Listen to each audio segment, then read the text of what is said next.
Hey everyone, I hope you are doing fantastic. This is Whitney from messengerofspirit.com, and today I wanted to talk about having confidence in your intuitive abilities. So, one of the things I really want to stress is you were born with your intuition, whether you think that you have it or not, it's inside of you. It's just maybe going to look a little different than the way you expect it to come in. So, I think it's really important for you to really understand your intuitive language and to find out how it comes in specifically for you. Maybe you see colors, or you see symbols, or perhaps you see people. Or maybe you hear. So maybe it is, I'm hearing these weird things in my house at night, or I'm hearing different elements, such as I feel like I'm talking to myself, but it comes in really fast. Perhaps you will feel your messages like, I feel good about this. I don't feel good about this. And I understand you're probably questioning, like, hey, does this mean that it's my anxiety or is this my intuition? So what happens is sometimes we struggle with this superpower that we have before we really learn how to hone it. And then if you feel like you're not intuitive at all, then most likely you are getting the messages coming into your body. Sometimes it pops in as a thought, but normally the body will just say stuff or it acts. So it's like I was in the right time, right place at the right time kind of feeling.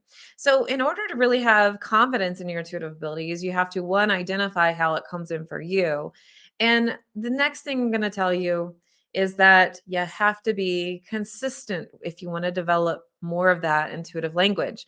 So we were born with this language, but what happens is we're kind of taught to focus on the tangible things in front of us versus this, let's say, air in the room, right? So if we're in a room, we are supposed to be looking at all the things in the room, the people in the room, the walls, the windows, and we focus on that versus the space in the room. What's happening in this unseen space, right? So, really, it's about shifting that perspective to start training your intuition or intuitive muscle to really understand, okay, let's bring more awareness and make this part of the party too. So I had somebody reach out to me over on Instagram and they said, what's your intuitive muscle? Flexing it. What does that mean? What I mean is it's time to train your intuitive channels.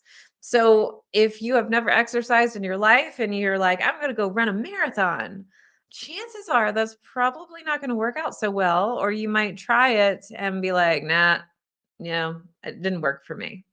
So, what's going to happen if you're going to run a marathon is hopefully you're going to train your muscles and tone them and work up to that.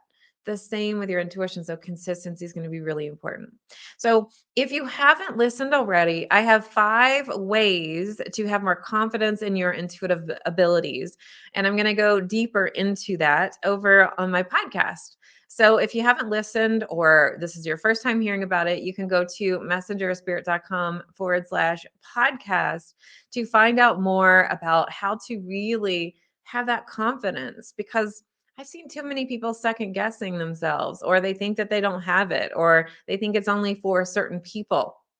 It's for you. It's just a matter of how do I strengthen this ability that I have? So meet me over on Spiritually Ambitious Podcast, messengerspirit.com/podcast. Also, wanted to let you know that we're going to be doing something really special coming up in April. And my birthday is at the end of March. So we're going to start announcing what we're going to do. We're going to be having a fun challenge. So keep your calendar open April 11th through April 15th. I just wanted to put that out there since you're watching this video. All right, go listen to the podcast and let me know what ahas you've had after you listen. Bye.